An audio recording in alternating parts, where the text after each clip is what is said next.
मोहम्मद आदिल अंसारी साहब, उम्मीदवार नौगावा सादात, मोहतरम जनाब शौकत अली साहब, सदर मजलिस उत्तर प्रदेश जनाब शमीम तुर्क साहब, जनरल सेक्रेटरी उत्तर प्रदेश मजलिस इत्तेहादुल मुस्लिमीन निज़ाम नश्तर साहब, रुकने बल्दिया मुफ्ती साकिब कासमी साहब, नईम मंसूरी साहब जो ज़िला सदर हैं अमरोहा के, यूसुफ अब्बासी साहब, जनाब रईस अहमद सैफ़ी साहब, ज़ीशान मंसूरी साहब, जनाब फ़ारूक सैफ़ी साहब, जनाब हाजी यासीन अंसारी साहब, हाजी नईम अंसारी साहब, हाफिज़ आसिफ साहब, मौलाना अब्दुल करीम साहब, एडवोकेट आसिम अंसारी साहब, मोहम्मद फैसल तुर्क साहब।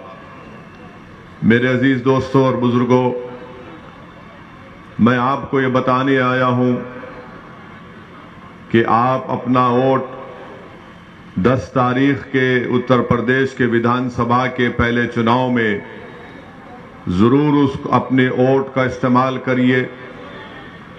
मैं आपको शुक्रिया अदा करने भी आया हूं कि आपने अपना कीमती वक्त निकालकर आज के इस मीटिंग में आपने शिरकत की। आपका बेहद शुक्रिया। अल्लाह आपके जज्बे को और मजबूत करे और मजलिस से वाबस्तगियों को अल्लाह आपके नस्लों में दाखिल कर दे। मेरे अजीज दोस्तों और बुजुर्गों, मजलिस इत्तेहादुल मुस्लिमीन के एक सिपाही होने के नाते मैं आपको ये बताने आया हूं कि हम सियासत या राजनीति पिछले 70 साल से मजलिस इत्तेहादुल मुस्लिमीन अमली सियासत में हिस्सा ले रही है। हम सियासत या राजनीति हमारे लिए कोई तिजारत नहीं है, कोई दौलत कमाने का जरिया नहीं है। हमारे लिए सियासत में, भारत की जमहूरियत में हिस्सा लेने का मकसद ये है कि हमको हमारा हक मिले, मजलूमों से इंसाफ हो, कमजोरों को ताकतवर बनाया जाए, गरीबों को उठाया जाए, मां और बहनों को आप उनका हक मिले। और जो भारत के संविधान में जो कमजोरों के ताल्लुक से बाबा साहेब अम्बेडकर ने लिखा, वो तमाम चीजों को हासिल किया जाए। मजलिस में और दूसरी सियासी पार्टियों में फर्क यह है कि हम राजनीति गरीब और कमजोरों की हक की लड़ाई के लिए करते हैं, अपनी जाती अना के लिए या मकबूलियत के लिए या तिजारत के लिए नहीं करते। और आज मैं उत्तर प्रदेश में अगर आया हूं, अल्लाह मेरे दिल का हाल जानने वाला है। मैं अपनी मकबूलियत या अना की तस्कीन के लिए नहीं आया हूं, मैं यहां पर इसलिए आया हूं और इंशाअल्लाह रब्बे करीम मुझे जब तक जिंदा रखेगा मैं आता रहूंगा।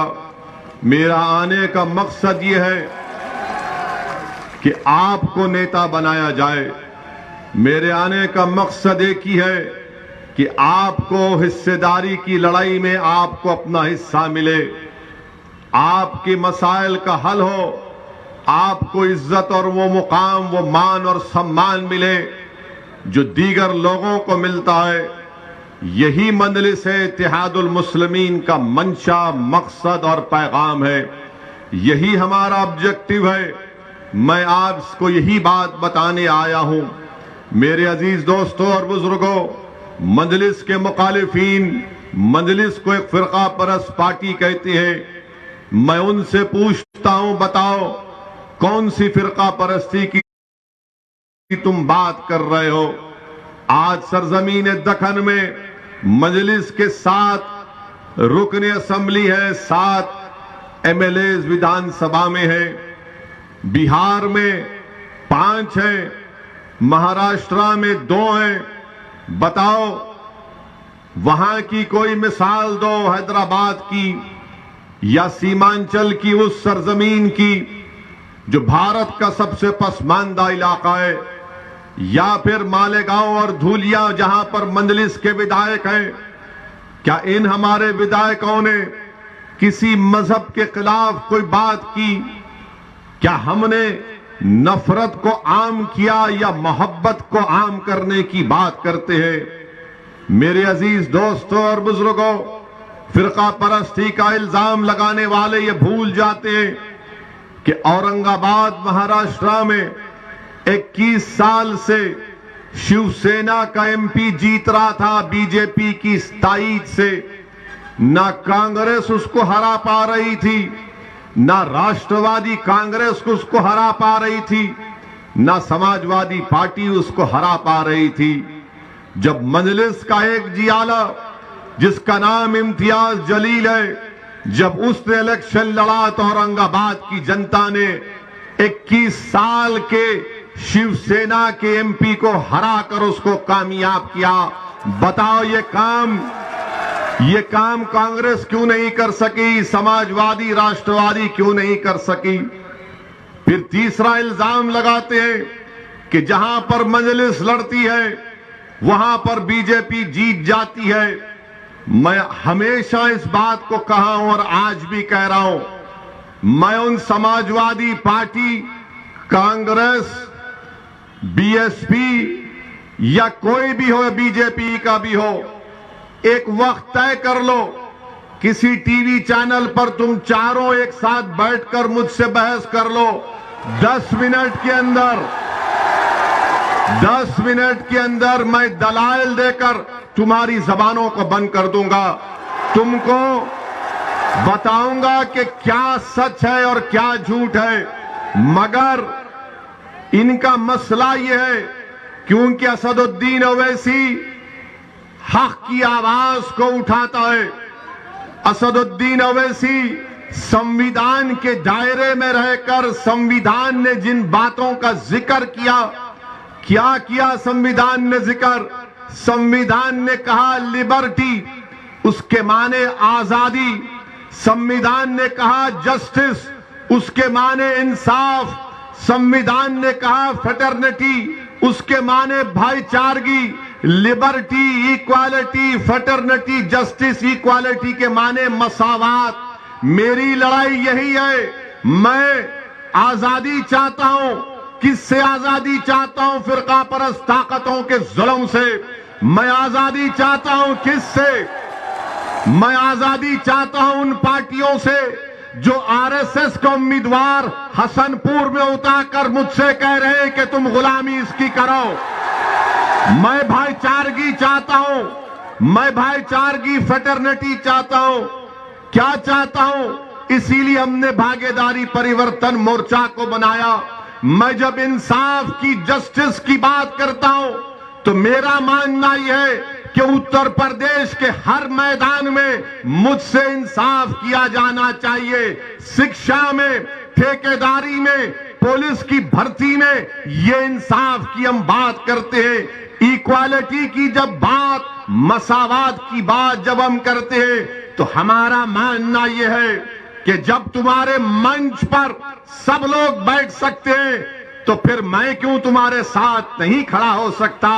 मसावात के माने, मसावात या बराबरी के माने ये नहीं है कि तुम दरी बिछाते रहो, गुलामी करते रहो और इनके सामने सर झुकाओ।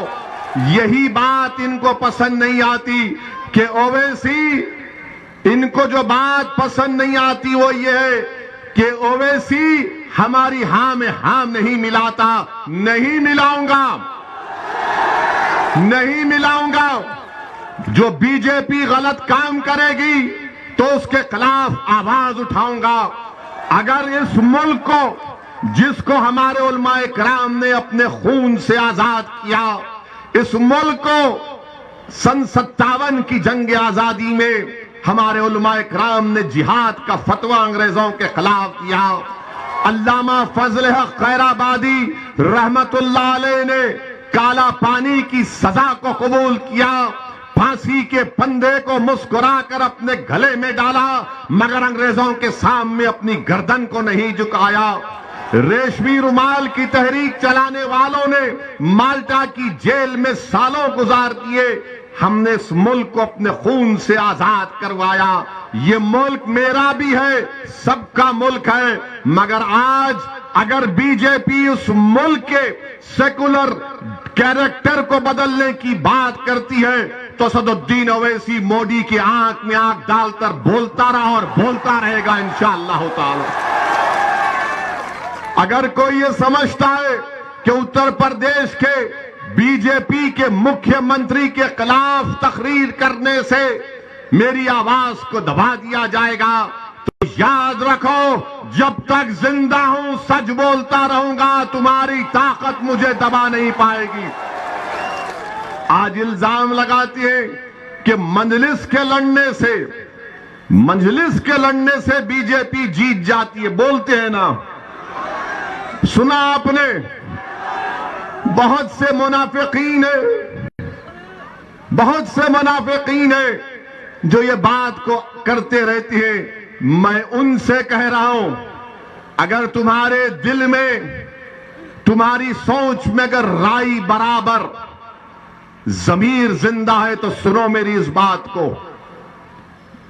बताओ, 2014 के पार्लियामेंट के चुनाव हुए थे, क्या ओवैसी की पार्टी यहां से लड़ी थी? 75 लोकसभा की सीट पर बीजेपी कामयाब हो गई, मेरी वजह से जीती। समाजवादी पार्टी के 5 यादव परिवार के लोग कामयाब हो गए थे, याद है ना? 5 कामयाब हो गए। फिर 2017 का विधानसभा का चुनाव आया, हम लड़े इलेक्शन, मगर 400 विधानसभा की सीटें हैं, वहां पर कैसे बीजेपी जीत गई? समाजवादी कांग्रेस के साथ बसपा अपनी ताकत पर लड़ रही थी, मगर इल्जाम किस पे लगाते हैं? नहीं, ओवैसी आया था। 2019 का लोकसभा का चुनाव हुआ, हम नहीं थे, समाजवादी और बसपा मिलकर लड़े, बहन जी और ये मोहतरम मिलकर लड़े। और दिल्ली में एक तंजीम है, उसका नाम है सीएसडीएस। सीएसडीएस ने तमाम आदादो शुमार डेटा को जमा करके कहा कि 2019 के लोकसभा के चुनाव में 75% उत्तर प्रदेश के अल्पसंख्यक समाज के मुसलमानों ने सपा और बीएसपी को वोट दिया। 75%। तब भी 15 जीते। 15 में कौन जीते? पिताजी, बेटा आजम खान, शफीकुर रहमान बर्क साहब और डॉक्टर एसटी हसन। हम नहीं थे। हमारे क्या अजिन्नात जाकर इनको बोले कि बीजेपी को जिता दो? राहुल गांधी अमेठी हार गए, केरल चले गए, तो कांग्रेसी बोलते ने ओवैसी की वजह से। अब ऐसा हाल हो गया कि अगर हम रास्ते से गाड़ी से चले गए और किसी घर में सपा के या कांग्रेसी के घर में भैंस दूध देने वाली है, सुबह में दूध नहीं दी, तो बोलेंगे ओवैसी गया था इसलिए दूध नहीं दे रही है। अब आप इनसे पूछिए कि ओवैसी की वजह से बीजेपी जीत रही है या तुम्हारी नाअहली की वजह से बीजेपी जीत रही है? ये नाअहल है, इन पर एतबार नहीं किया जा सकता। अच्छा, और एक मजलिस की मुखालिफ एक बात करते, मुखालिफीन क्या कहते हैं? अब चुनाव आ गया, अब इनके तमाम ये अहले मुनाफिक फिरते हैं, हर जगह बैठकर जिस तरह शैतान कान में खुसखुस करता है ना, ये शुरू कर दिए अपना खुसखुस। क्या बोलेंगे? जिंदगी मौत का चुनाव है, बोलेंगे ना? बोल रहे हैं ना? ए बेटा, जिंदगी मौत का चुनाव है, गड़बड़ मत कर दियो। अब ये जिंदगी मौत का चुनाव क्या 2002 में नहीं हुआ? ये जिंदगी और मौत का चुनाव 2007 में नहीं हुआ? ये जिंदगी और मौत का चुनाव 2012 में नहीं हुआ? ये जिंदगी और मौत का चुनाव 2017 में नहीं हुआ? अरे बोलने वालों, कितना झूठ बोलोगे? तुम अपना ज़मीर बेच चुके हो। और जब बोलने वाले बोलते हैं, आप मासूम हैं। जब आपको नजर आता है कि भाई जिंदगी और मौत का चुनाव है, तो आप डर कर अपने वोट का इस्तेमाल करते हैं। और फिर उसके बाद हम रोज मरते हैं, रोज जनाजा निकलता है। एनकाउंटर के नाम पर जेल में जब नौजवानों की जवानी को बर्बाद कर दिया जाता है, बच्चों को स्कूल से महरूम कर दिया जाता है, बच्चियों के लिए कॉलेज नहीं खोला जाता, नौजवानों को रोजगार नहीं दिया जाता। हम रोज मरते हैं, मगर जब चुनाव आता है तो सब कहना शुरू कर देते तोतों की तरह, जिंदगी और मौत का चुनाव है। बताओ, अगर जिंदगी और मौत का चुनाव है तो फिर 2019 में क्या हुआ था? 2017 में क्या हुआ? 2014 में क्या हुआ? बताओ। जो तुम मेरी मुखालिफत करते हो, तुम मुझ पर उंगलियां उठाते हो, क्या क्या इल्जाम तुम मुझ पर लगाते हो? लगाओ, जितने इल्जाम लगाना है लगाओ। मुझे इस दुनिया में अगर अल्लाह इंसाफ नहीं करेगा तो अल्लाह जरूर आखिरत में इंसाफ करेगा, और अल्लाह इंसाफ करने वाला है, इस दुनिया में भी करेगा इंशाअल्लाह ताला।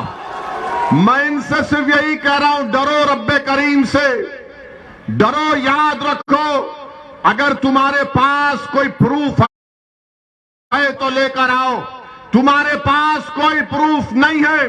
तुम जब देख लिए कि उत्तर प्रदेश का नौजवान बेदार हो चुका है, उत्तर प्रदेश का नौजवान अब डर कर वोट नहीं देगा, उम्मीद के नाम पर वोट देगा। जब ये पहचान चुके कि हमारी आवाजों को समाजवादी, बसपा और कांग्रेस में दबाया जा रहा है, तो नौजवान चीख मार कर कहता है कि अब हिस्सेदारी की लड़ाई होगी, जिंदा रहेंगे, मरेंगे नहीं अब कभी इंशाअल्लाह ताला। डरो, मगर इन लोगों से कहना चाह रहा हूं, डरो। एक दिन हम सबको जाना है। अगर तुम ये समझ रहे हो कि झूठा इल्जाम लगाने से तुम खुदरत की गिरफ्त से बच जाओगे, तो फिर नुकसान तुम्हारा होगा। मेरे अजीज दोस्तों और बुजुर्गों, ये बात आपको समझने की जरूरत है।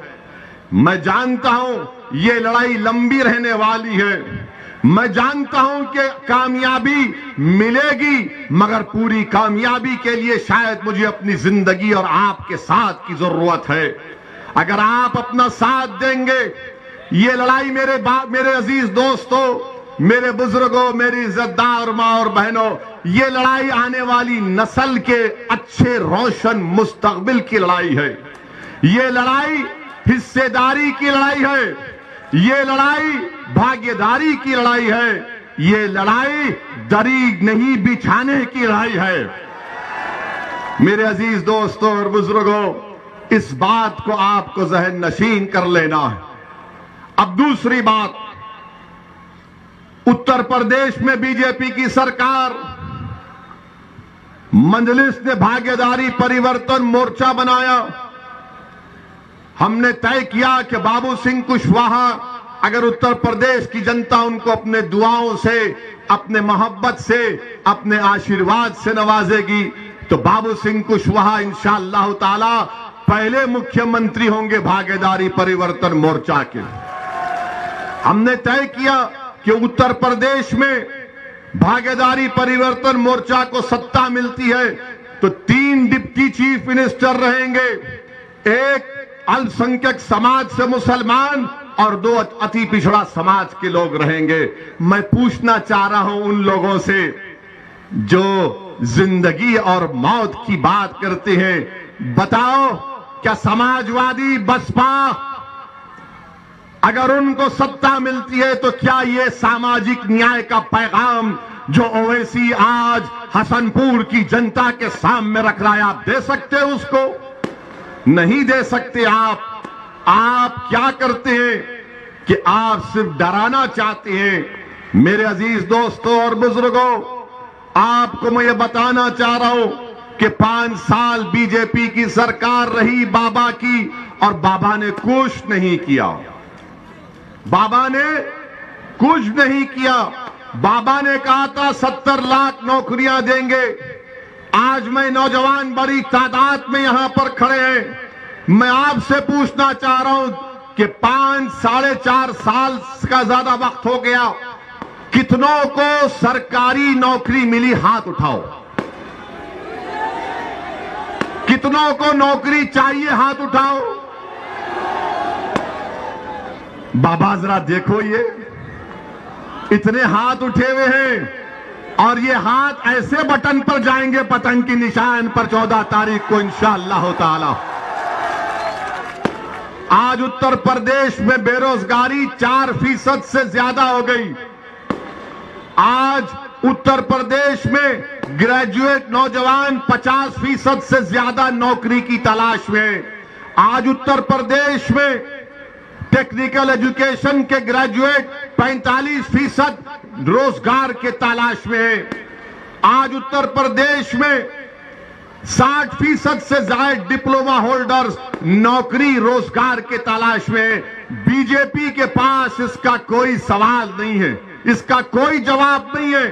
बीजेपी से अगर आप पूछेंगे बाबा से, तो बाबा बोलेंगे, ए नौजवान, तू हमको वोट दे, मुगलों को हराना है हमको। बीजेपी बोलेंगे हमको वोट दो, मुगलों को हराना है। सपा बसपा कहेंगे हमको वोट दो, बीजेपी को हराना है। और आप मासूम इन दोनों को देखते हैं, ये क्या हो रहा है? एक तरफ जिंदगी मौत, एक तरफ मुगलों को हराना, दूसरी तरफ ये कह रहे हैं कि बीजेपी को हराना है। मेरे अजीज दोस्तों और बुजुर्गों, आपको मैं ये पैगाम देने आया हूं कि आप हिस्सेदारी की लड़ाई के लिए अपने वोट का इस्तेमाल करिए। आप अपने इज्जत और मान सम्मान को हासिल करने के लिए अपने वोट का इस्तेमाल करिए। आप अपने हसनपुर में, आपके पास कोई कॉलेज नहीं है, स्कूल नहीं है, अस्पताल नहीं है। यहां का बीजेपी का विधायक था, कुछ नहीं किया। उससे पहले समाजवादी के कोई जनाब थे, उन्होंने कुछ नहीं किया।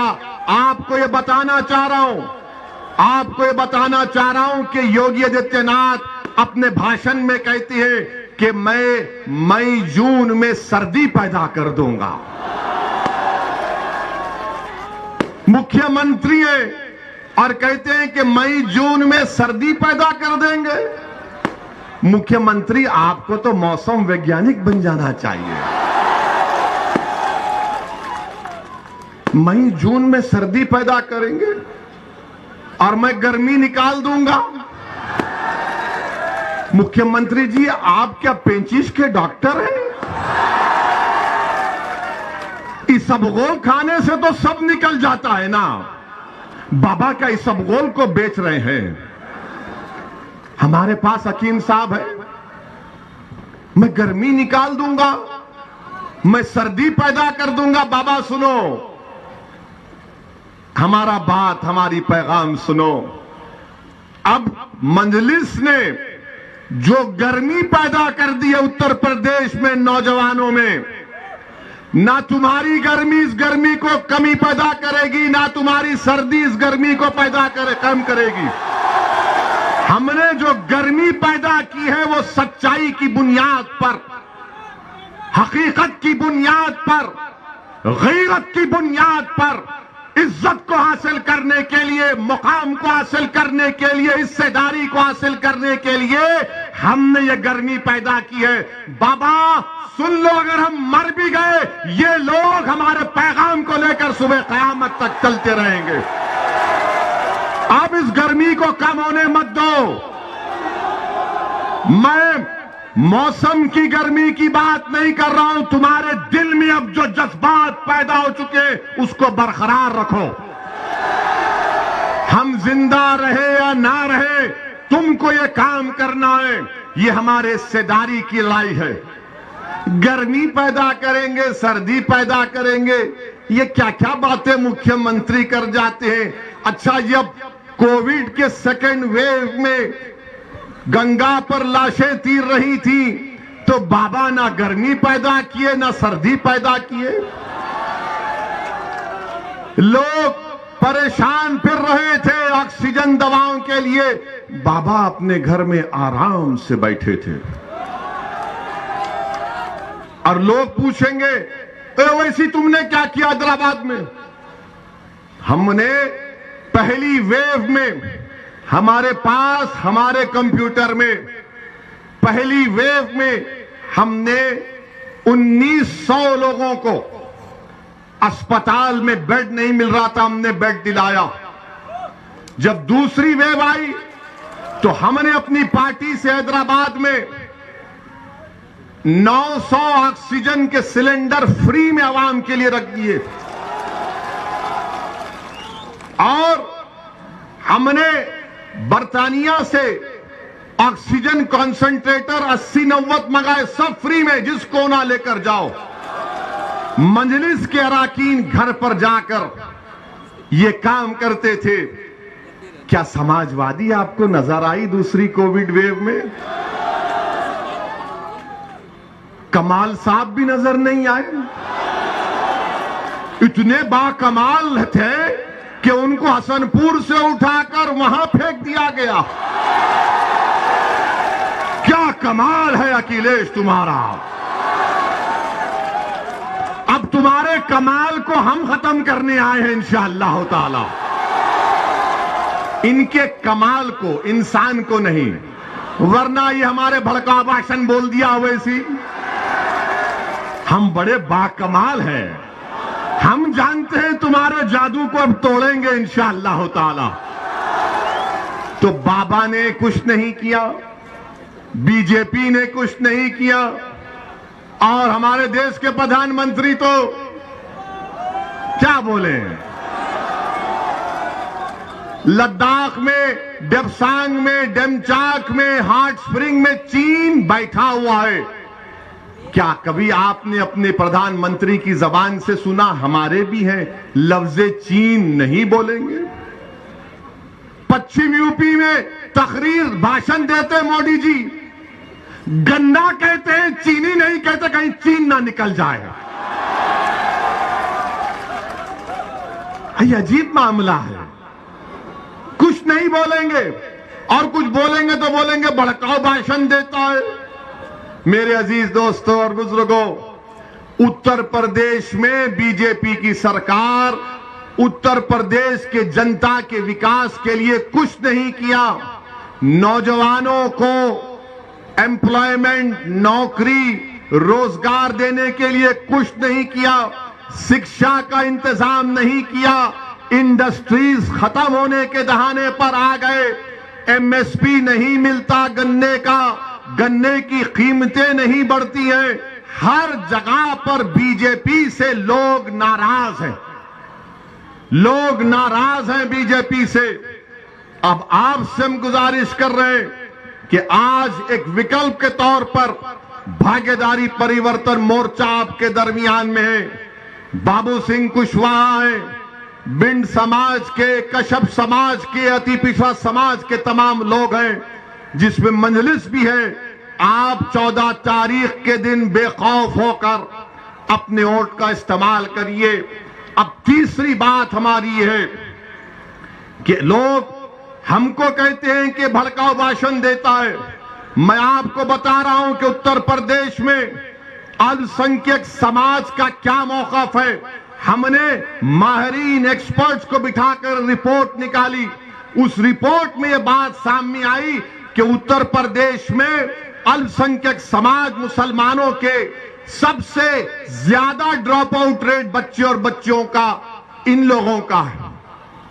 सिर्फ 3% लोग ग्रेजुएट होते हैं, 1% पीजी के मुकम्मल कर पाते हैं। सिर्फ 2% लोगों के पास 5 एकड़ नहीं, 2% लोगों के पास भी 5 एकड़ जमीन नहीं है।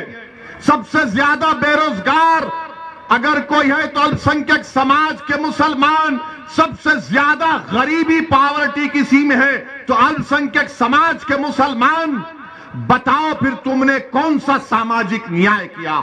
बताओ बीजेपी, बताओ सपा, बताओ बीएसपी वालों, आपने क्या किया? मगर जब चुनाव आ गया तो योगी कह रहे हैं कि गर्मी पैदा कर दूंगा, सर्दी निकाल दूंगा, और उधर से कोई कह रहा है जिंदगी और मौत का इलेक्शन है। क्या स्कूल नहीं मिलना, क्या स्कूल नहीं मिलना जिंदगी और मौत का नहीं है? क्या गरीब होना मौत की निशानी नहीं है? क्या बेरोजगार होना कमजोरी की निशानी नहीं है? क्या ग्रेजुएट नहीं होना बेबसी की मिसाल नहीं है? आपने क्या किया? मगर मंजलिस पर उंगली उठाते हैं। मेरे पास प्रोग्राम है, मैं जो बातें आपके सामने कर रहा हूं, अगर आप उत्तर प्रदेश में मंजलिस और भागीदारी परिवर्तन मोर्चा के उम्मीदवारों को कामयाब करेंगे तो इंशाअल्लाह ताला ये तमाम काम हम आपसे वादा कर रहे हैं, करवाएंगे। अगर यहां से आपने एहतशाम रजा हाशमी को कामयाब किया तो ये उत्तर प्रदेश की विधानसभा में जाकर खामोश नहीं बैठेंगे। ये उत्तर प्रदेश की विधानसभा में जाकर हाथों को यूं यूं नहीं करेंगे। उत्तर प्रदेश की विधानसभा में अगर एहतशाम रजा हाशमी आपके दुआओं और वोट और रब्बे करीम के फजल से जाएगा तो आपकी आवाज में उत्तर प्रदेश की विधानसभा के दरो दीवार को हिला के रख देगा इंशाअल्लाह ताला। यही तो हमको चाहिए। अब आप ये पूछेंगे, ये सपा बसपा वाले बोलेंगे क्या होता है 8-10 जीत गए तो? 8-10? भारत की पार्लियामेंट में 540 में 2 दीवाने हैं, और जब ये 2 दीवाने खड़े हो जाते हैं तो बीजेपी के 300 खड़े होकर इस्तकबाल करते हैं हमसे। ये मिजाज पैदा करना पड़ेगा हमको। खामोशी तुमको हमेशा के लिए खत्म कर देगी, याद रखो। तुम खामोश रहोगे हिकमत के नाम पर, वो हिकमत नहीं है, बुज़दिली है। अगर तुम हिकमत के नाम पर खामोश रहोगे, नहीं, हिकमत यह है कि अपने हक के लिए लड़ो, क्योंकि संविधान कहता है। कब तक हिकमत का शिकार होगे? अरे अगर हिकमत की बात है तो फिर 14 तारीख को आरएसएस के और बीजेपी के उम्मीदवार को उनको हराओ यहां से, हसनपुर से, और एहतशाम रजा को कामयाब करो। कब तक तुम डर खौफ का शिकार होगे? मेरे अजीज दोस्तों और बुजुर्गों, जब हम दुनिया में आ चुके हैं तो हमारी मौत का, हमारी रिस्क का और हमारी इज्जत का अल्लाह लिखकर दुनिया में भी जाता है। अब ये तुम पर है कि तुम इस इज्जत को, रिस्क को तुम कैसे हासिल करोगे। जब तक तुम जिद्दोजहद नहीं करोगे, जब तक तुम मेहनत नहीं करोगे, अगर तुम बोलेगे नहीं ओवैसी ने कह दिया ना तो मेरी झोली में आकर गिरेगी, नहीं, मेहनत करना पड़ेगा, जुस्तजू करना पड़ेगा, पसीना बहाना पड़ेगा, खून बहाना पड़ेगा, अपनी लड़ाई को जमहूरी तरीके से लड़ना पड़ेगा। और अगर कोई ये समझता है कि हमारी जिंदगियों को खत्म कर देंगे, मैं उनसे यही कहना चाहूंगा, प्यारे, हम जब दुनिया में आए तो हमारे एक अहलुल्लाह ने, एक वली अल्लाह ने मेरे कान में अज़ान दी, मेरे कान में अज़ान दी, दूसरे कान में भी अज़ान दी, और उसके बाद हमारे अब्बा ने दोनों कानों में पढ़ के फूका, सियासत सियासत। अब हमारी पहली अज़ान तो हो चुकी है, अब दूसरी अज़ान भी नहीं होगी, सिर्फ खड़ा किया जाएगा जनाजे को। हम उसके लिए तैयार हैं। तुम्हारी ताकत, तुम्हारे धमकी आमेज पैगामात, तुम्हारे गोलियां हमारे हौसले और अज़म को नहीं खत्म कर सकेंगी इंशाअल्लाह ताला। और अगर कोई ये समझ रहा है चूहे की बिल में बैठकर अगर हमारी आवाज सुन रहा है तो सुनो बुज़दिलों, मैं अपनी आवाज को उठाऊंगा, मैं अपनी बात को रखूंगा, मैं जोश और वलवला पैदा करूंगा, मैं खड़ा करूंगा आपको इंशाअल्लाह ताला। और अल्लाह खड़ा करेगा, अल्लाह हम तमाम को ताकत देगा। मगर अगर कोई ये कह रहा है कि गोली चलाने से ओवैसी की हिम्मत कम हो जाएगी, अरे नहीं कम होगी इंशाअल्लाह ताला। और क्यों कम नहीं होगी? क्योंकि मौत, इज्जत, रिज़्क़ सब लिखा के आए हैं और हमारा नाम असदुद्दीन है। हमारा नाम कोई चमचा या दल्लों की नाम से नहीं जुड़ता है। हमारा नाम हमारे बाप ने असदुद्दीन रखा है और इंशाअल्लाह ताला अल्लाह जब तक जिंदा रखेगा, अल्लाह जब तक इन बातिल ताकतों के तूफान में हमारी जिंदगी की शमा को अल्लाह जलाता रहेगा, खुदा की कसम हम जलते रहेंगे, लड़ते रहेंगे आपके लिए। मौत तो सबको आनी है, कोई मौत से बचने वाला नहीं है। आगे पीछे की बात है, वो या पीछे है, हम जाएंगे। मगर मौत से अगर मैं डर गया तो फिर मैं अल्लामा फजल हक खैराबादी को, रेशमी रुमाल के तहरीक चलाने वालों को हशर के मैदान में क्या चेहरा दिखाऊंगा? अगर मैं डर गया आज तो मैं हशर के मैदान में हसनैन करीमैन को क्या चेहरा दिखाऊंगा? अगर आज मैं डर गया तो बदर, मुवत्ता और अहद के शोहदाओं को क्या चेहरा दिखाऊंगा? अगर आज मैं डर गया तो कमली वालों के सामने हम कैसे ठहरेंगे? अगर आज मैं डर गया तो मैं शौकत अली, जो इस मुल्क की आजादी में मौलाना अबुल कलाम आजाद रहमतुल्लाह अलैह, अली बरादरान, नेताजी सुभाष चंद्र बोस, संविधान लिखने वाला अंबेडकर, इन सब ने हमको ये मुल्क दिया है कि हम इनको शर्मिंदा कर देंगे? नहीं करेंगे, नहीं करेंगे इंशाअल्लाह ताला। और मुझे तो यहां पर नेताजी सुभाष चंद्र बोस का वो उनकी फौज का तराना याद आता है। क्या तराना था नेताजी सुभाष चंद्र बोस की फौज का? कि कदम कदम बढ़ाए जा, कदम कदम बढ़ाए जा, खुशी के गीत गाए जा, ये जिंदगी है कौम पे, तू कौम पे लुटाए जा। क्या कहा था? कदम कदम बढ़ाए जा।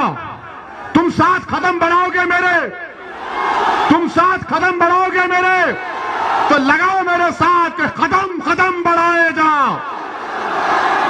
कदम कदम बढ़ाए जा। ये बात हुई है, ये बात हुई है। अब नेताजी सुभाष चंद्र बोस को हमने जिंदा कर दिया। अगर तुम कदम नहीं बढ़ाओगे, गोली के डर से डर जाओगे तो गोडसे की कामयाबी होगी। तो कदम कदम बढ़ाए जा, खुशी के गीत गाए जा, ये जिंदगी है कौम की, तू कौम पे लुटाए जा। तू शेर हिंद है, तू शेर हिंद है, तू मौत से ना डर, तू शेर हिंद है, तू मौत से ना डर, कदम कदम बढ़ाए जा, खुशी के गीत गाए जा। तो मेरे अजीज दोस्तों और बुजुर्गों, इन बिचारों ने समझा कि 2 ठाए ठाए मारेंगे। ठाए ठाए मारो या कुछ करते कर लो। हमको पार्लियामेंट में हमने खड़े होकर परवरदिगार की जात पर तवक्कल करके हमने कहा कि हम जेड कैटेगरी नहीं लेंगे। आज भी हमको बताया गया कि देश के होम मिनिस्टर अमित शाह ने पार्लियामेंट में कहा कि हम ओवैसी जी से अपील करते हैं कि वो सुरक्षा ले लें। हम देश के होम मिनिस्टर से ये अपील करते हैं कि असदुद्दीन ओवैसी की जान की कीमत वो जो उत्तर प्रदेश के CAA के प्रोटेस्ट में 22 लोग मारे गए उनसे बढ़ के नहीं है। असदुद्दीन ओवैसी की जान की कीमत पीलू से बढ़कर नहीं है, रगवर से बढ़कर नहीं है, अखलाक से बढ़कर नहीं है, ना वो बदायूं का बच्चा जो अब तक अपनी मां जिसके लिए रो रही है उसकी जिंदगी से बढ़कर है। अगर आप सेफ रहेंगे, दलित, अति पिछड़ा, कमजोर सब लोग सुरक्षित रहेंगे तो ओवैसी सेफ रहेगा। आप मुझे सिक्योरिटी मत दो।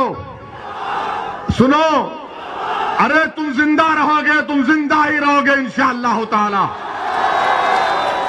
हमको सिक्योरिटी दे का फायदा नहीं है।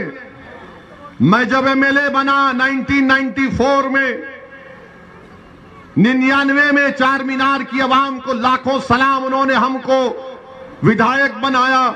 हम हर साल लिख कर देते हैं तेलंगाना की हुकूमत को कि हमको नहीं चाहिए। मैं पसंद नहीं करता कि लोग बंदूक लेकर मेरे साथ फिरे। मैं घुटन की जिंदगी नहीं गुजार सकता। मैं घुटन की जिंदगी नहीं गुजार सकता। मैं आजाद पंछी की तरह अपनी जिंदगी गुजारना चाहता हूं। और हुकूमत का काम यह है कि हुकूमत हमारी सिक्योरिटी से ज्यादा उन लोगों को सुरक्षा पहुंचाए जिनको गोश्त के नाम पर मार मार कर खत्म कर दिया जाता है। मुझे नहीं चाहिए। मैं अमित शाह को, हमारे होम मिनिस्टर का, उनके इस अल्फाज का शुक्रिया अदा करता हूं, मगर मैं ये कहना चाह रहा हूं मोदी सरकार से कि आप मुझे Z कैटेगरी नहीं, मुझे A कैटेगरी का शहरी बनाइए, हम सब बराबर हो जाए। ये वक्त का तकाजा है, ये गरीबों का मुतालबा है। गरीब ये देखना चाह रहा है कि अगर ओवैसी पिंजरे में बंद हो गया तो फिर कौन मेरी आवाज को उठाएगा। मजलूम ये देख रहा है कि ओवैसी की ठोर और मीरठ के गली कूचों में गरीबों मजलूमों के दरमियान में चलकर उन नौजवानों से हाथ मिला रहा है, तो किठौर में किसी एक मां ने मुझे अपने करीब बुलाकर मेरे सर पर हाथ रखकर कहा कि बेटा तेरे अल्लाह तेरी हिफाजत करेगा। शायद उसी मां की दुआ मुझे इन गोलियों से बचा गई। मेरे अजीज दोस्तों और बुजुर्गों, मेरा पैगाम सिर्फ यही है, अपने हौसलों को बुलंद रखो, अपने हौसलों को बुलंद रखो। मौत तो आएगी एक दिन, सबको, हम सबको आएगी, मगर देखना यह है कि तुमने जिंदगी कैसे गुजारी। क्या तुमने दरी बिछाकर जिंदगी गुजारोगे? क्या तुम कैदी बनकर जिंदगी गुजारोगे? क्या तुम यही नारा लगाओगे कि भैया तुझ पे जवानी कुर्बान? मैं तो ये नहीं कह रहा हूं कि मुझ पर कुर्बान हो जाओ, बल्कि मैं ये कह रहा हूं कि ओवैसी उत्तर प्रदेश जनता पर अपने आप को कुर्बान करने के लिए आया। आप पर कुर्बान हो जाऊंगा, लड़ता रहूंगा, मगर इन गोलियों से हम नहीं डरेंगे। मौत तो आएगी।